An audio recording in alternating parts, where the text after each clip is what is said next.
부서지는 아이들, 미국의 아비게일 슈라이거가 지은 책 제목이다.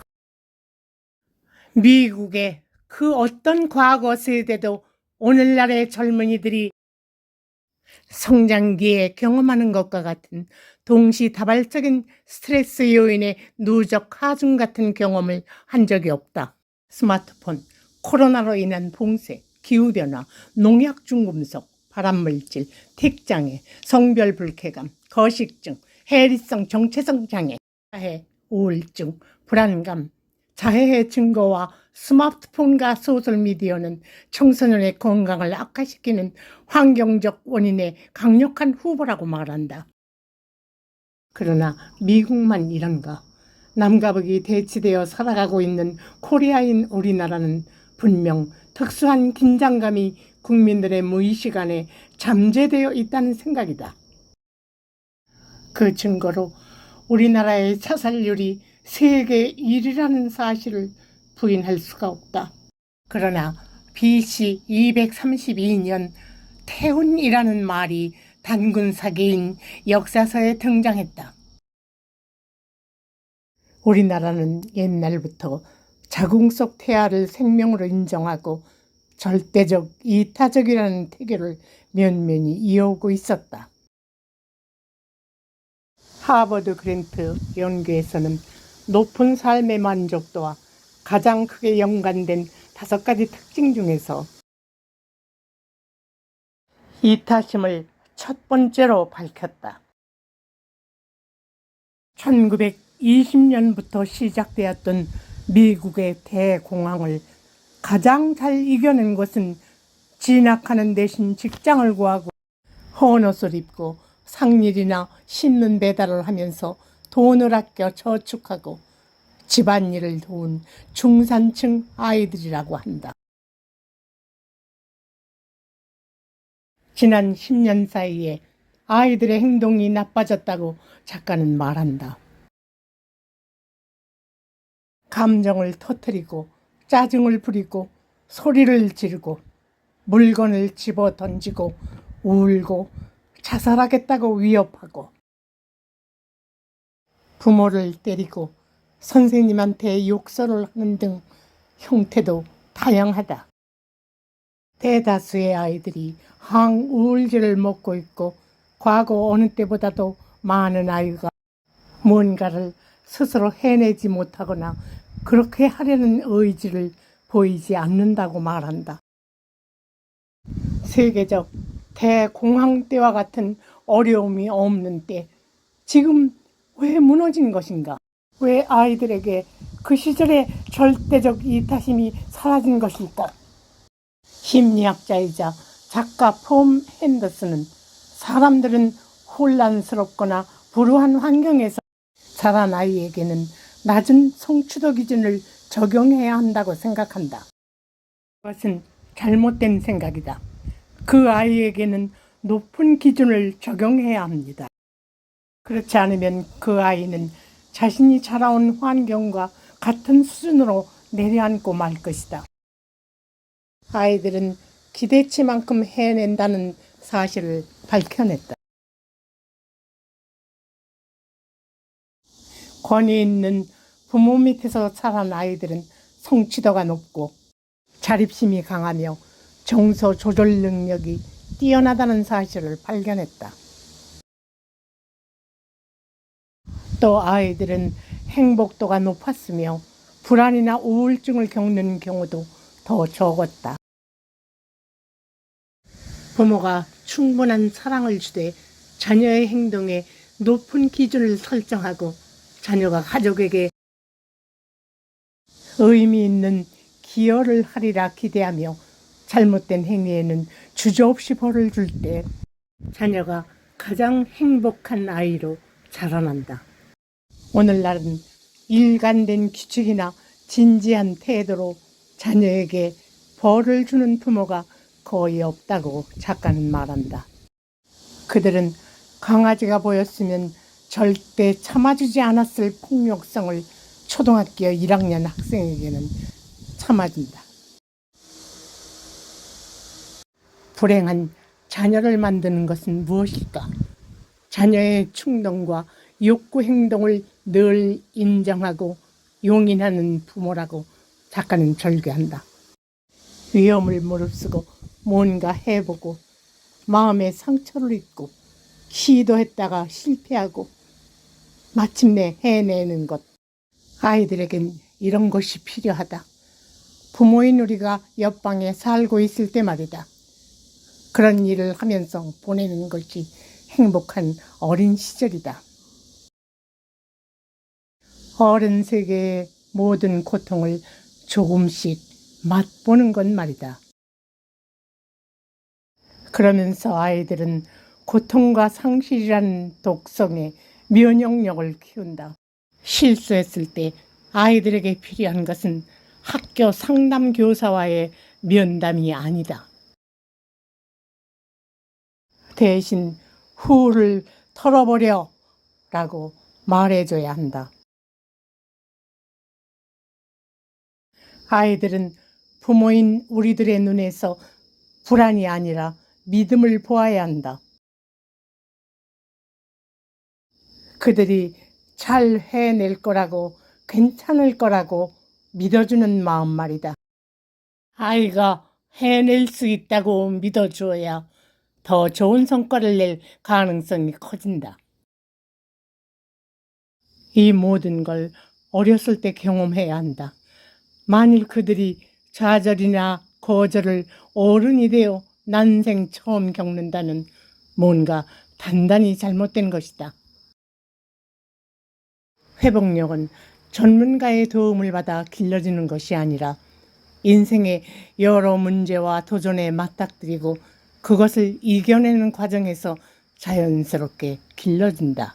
우리는 아이들을 위해 용감해져야 한다. 모든 삶에는 그것이 필요하기 때문이다. 두려운 것을 용감하게 대면하고 계속해서 시도하고 또 시도해야 한다. 그들은 소음도 불쾌감도 고통도 없는 온실을 만들어주기 위해 열심히 일했고 아이들은 온실박 세상을 견디지 못하게 되었다. 약물을 복용하는 청소년은 진정한 자아와 연결이 끊어지고 감정이 둔해진다. 만일 약을 쓰지 않고도 자녀의 불안이나 우울, 과잉 행동을 완화시킬 방법이 있다면 당신의 인생을 통째로 바꿔야 하는 희생을 치르고서라도 그 방법을 택할 가치가 있다. 여기서 우리가 주목해야 할 것은 이타심, 그것도 절대적 이타심이다. 그것은 자연에서 쉽게 찾을 수 있다. 식물도 인간처럼 사고하고 감정을 갖고 있다는 사실을 증명한 유명한 실험이 있다.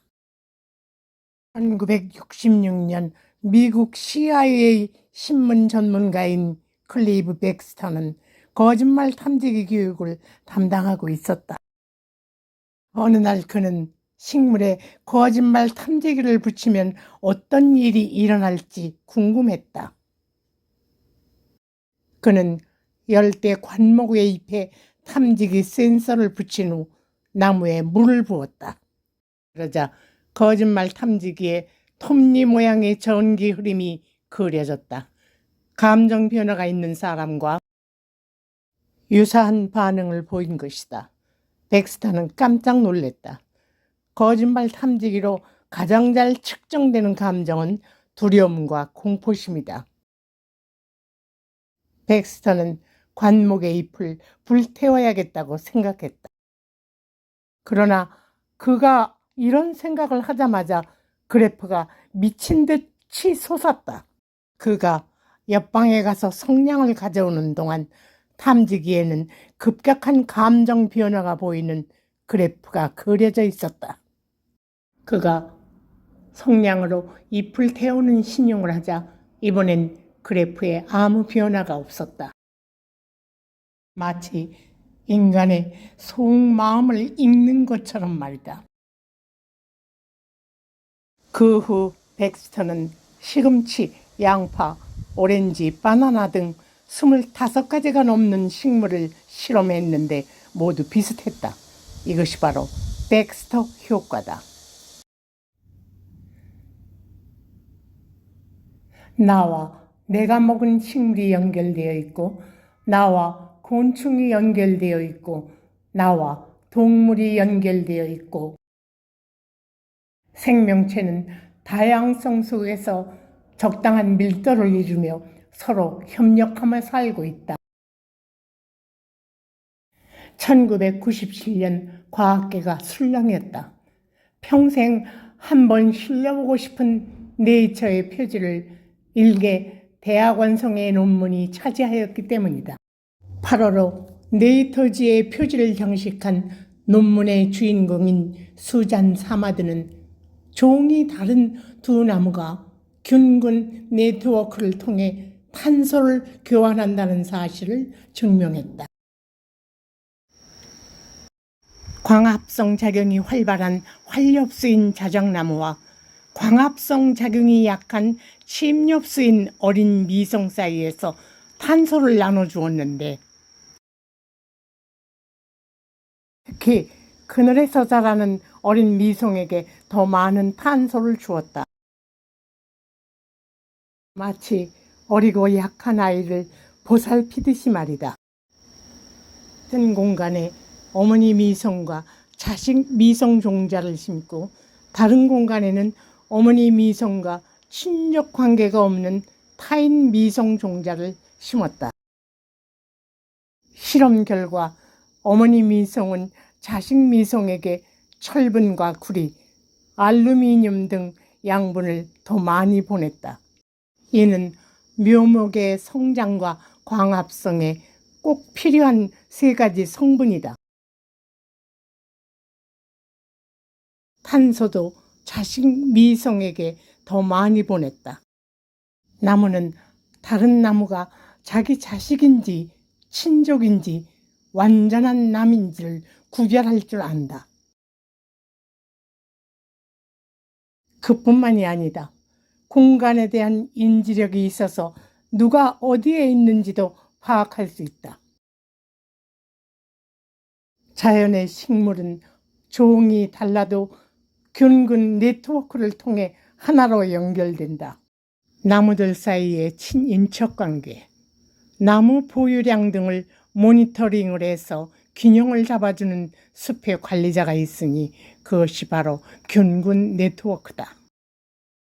자연을 지탱하게 하는 것은 절대적 이타심이었다.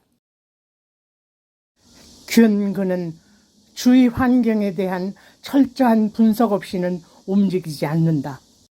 근균은 혼자서 살아가는 게 녹록지 않다. 상호작용 자체도 만만치 않다. 상호작용으로 이익을 얻을 수도 피해를 입을 수도 있다. 그래도 상호작용이라는 통로를 통과한 근균만이 지구상에 어떤 위치를 차지할 수 있다. 인간만이 유일하게 개인을 강조하고 혼자 있으려고 하는 생명체다. 인간도 존재하기 위해서 끊임없이 관계를 맺고 상호작용을 위해 노력해야 한다.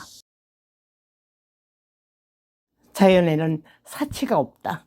그러나 목적은 살아남기 위해서다. 생태계는 늘 균형을 유지하려고 하기에 복잡한 상호작용은 상식적인 현상이다. 행복하기 위해서 관계는 균근에게도 사람에게도 필수적이다.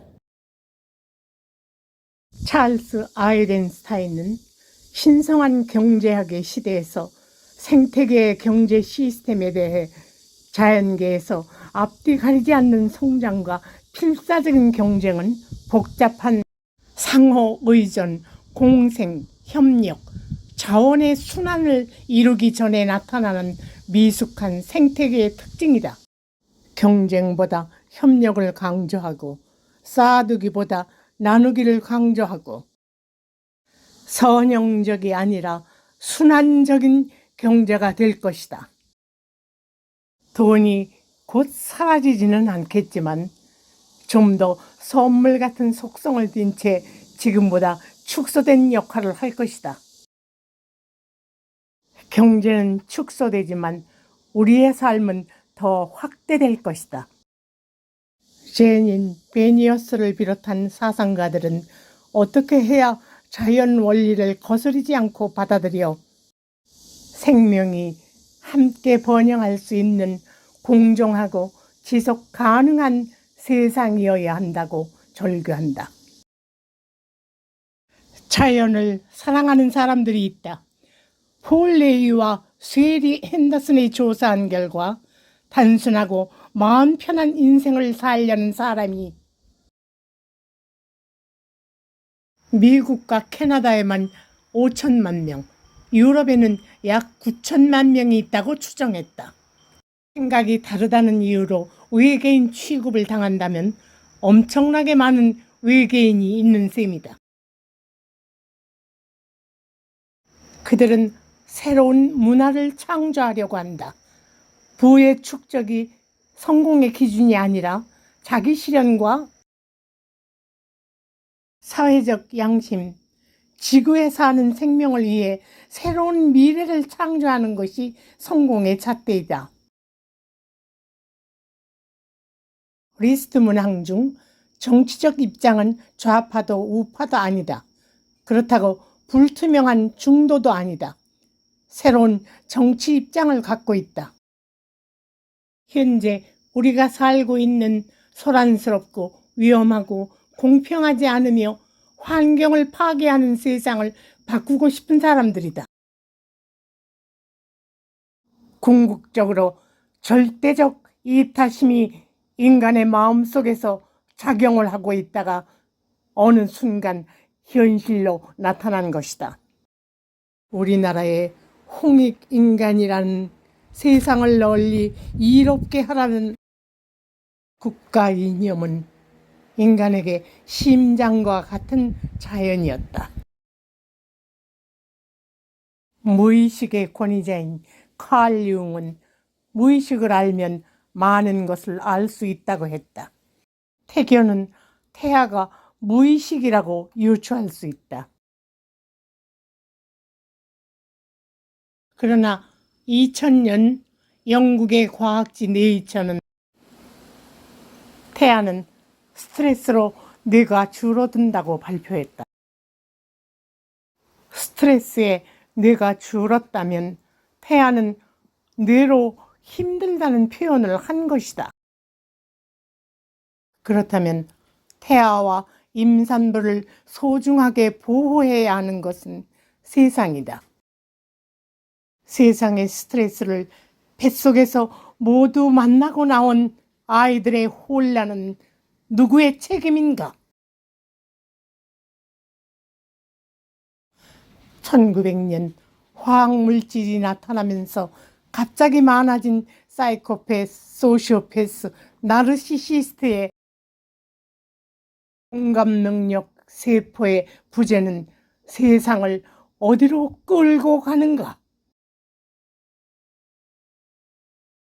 태교를 위해서 눈 감아야 하고 귀 막아야 하고 먹는 것도 조심해야 하는 세상이다. 사이코패스, 그들도 부모가 말에 책임이 있고 따뜻한 부모에게는 훌륭하게 자란 사례가 있다. 알베르트 아인슈타인은 이곳 지구에서 우리가 처한 상황은 묘하다. 때로는 신성한 목적이 있는 것처럼 보이기도 하지만 모두가 이유도 모른 채 잠시 이곳에 머물다 갈 뿐이다. 그러나 일상적인 관점에서 우리가 아는 한 가지가 있다면 우리가 다른 사람을 위해 여기 존재한다는 것이다. 그들은 하나같이 이타심을 주장하고 있다.